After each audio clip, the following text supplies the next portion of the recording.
Bharat Nepal border को कर दिया गया सील। 1500 कैदी जेल से हो गए फरार। नेपाल में हो गई योगी की एंट्री।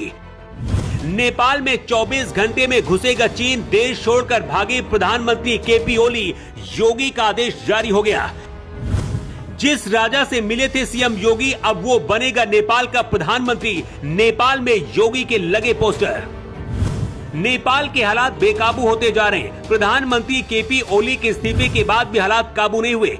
कई मंत्रियों ने इस्तीफा दे दिया है। 2008 में राजशाही खत्म होने के बाद से आज तक नेपाल में कोई भी प्रधानमंत्री 5 साल तक नहीं काम कर सका है। पिछले 17 साल में नेपाल में 14 लोग प्रधानमंत्री बने। नेपाल के लोगों को लगा था कि राजशाही खत्म होगी तो हालात बदलेंगे, लेकिन ऐसा नहीं हुआ, बल्कि पहले से भी ज्यादा हालात खराब हो गए और माओवादी नेता सिर्फ नेपाल को लूटते रहे। यही वजह कि नेपाल की गिनती दुनिया के सबसे गरीब देशों में होती है और एशिया में अफगानिस्तान के बाद नेपाल दूसरे नंबर पर है।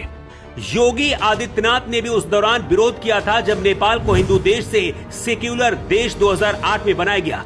भारत नेपाल बॉर्डर को सील कर दिया गया है और दावा किया जा रहा है कि नेपाल के जिस राजा से 6 महीने पहले योगी मिले थे, अब वो नेपाल का अगला प्रधानमंत्री बन सकता है। लेकिन पहले 1 मिनट में आपको बताते हैं कि आखिर नेपाल में ऐसे हालात क्यों बने।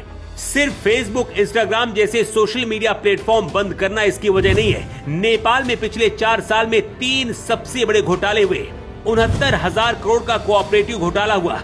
गिरी बंधु भूमि स्वैप घोटाला 54,000 करोड़ रुपए का हुआ।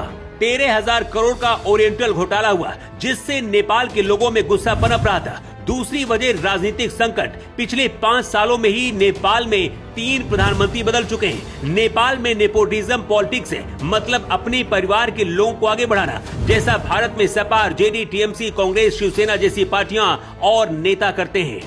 नेपाल में नेताओं के बच्चे लग्जरी जिंदगी जीते हैं और नेपाल की जनरेशन बिना सोशल मीडिया के जी रही है। इसके साथ ही सोशल मीडिया से कमाई भी नहीं हो पा रही। नेपाल में ऐसे हालात की सबसे बड़ी वजह भारत से दूरी और चीन का साथ है। नेपाल की माओवादी सरकार के नेता चीन समर्थक है। केपी ओली भी हाल ही में चीन के शक्ति प्रदर्शन में शामिल हुए थे, जिसकी वजह से भी नेपाल में गुस्सा बढ़ा। चीन के कहने पर नेपाल ने भारत के लिपुलेख पर विवाद शुरू किया, जिसकी वजह से नेपाल को आर्थिक नुकसान हुआ और जो नेपाल के लोग भारत के साथ मिलकर आमदनी करते थे उस पर भी असर पड़ा। नेपाल के पूर्व पीएम की पत्नी को भीड़ ने जिंदा जला दिया। वित्त मंत्री को दौड़ा दौड़ाकर सड़कों में पीटा गया। पूरे नेपाल में अब सेना ने कंट्रोल कर लिया, लेकिन इसके बाद भी हालात काबू नहीं आ रहे हैं। ऐसे हालात के बीच योगी आदित्यनाथ ने नेपाल से जुड़े भारत के कई जिलों में अलर्ट घोषित किया है। नेपाल के महोत्तरी जिले से 576 कैदी फरार हो गए। पोखरा से भी 900 कैदी बंदी जेल से फरार हो गए। जेल में प्रदर्शनकारियों के घुसने के बाद पुलिस पीछे हट गई। मौके का फायदा उठाकर 900 कैदी जेल से आराम से बाहर निकल आए। काठमांडू के नखू जेल से भी कैदियों के बाहर जाने की खबर है। बिहार यूपी बॉर्डर पर अलर्ट है। ऐसे हालातों के बीच नेपाल में नई सरकार बनाए जाने की मांग है और नेपाल में फिर से राजशाही वापस लाने की मांग की जा रही है। पूर्व राजा ज्ञानेंद्र विक्रम शाह को देश का नया संरक्षक बनाया जा सकता है।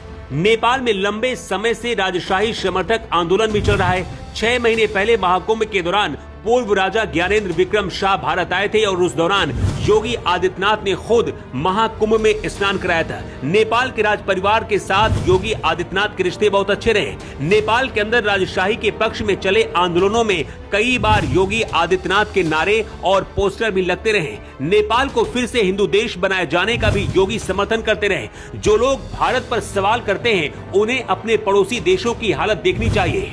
नेपाल, बांग्लादेश, श्रीलंका हो या फिर पाकिस्तान और अफगानिस्तान, जो लोग भारत में रहते हैं उन्हें अपने देश पर गर्व करना चाहिए। लेकिन क्या नेपाल को फिर से हिंदू देश बनाया जाना चाहिए? अपनी राय आप जरूर दें।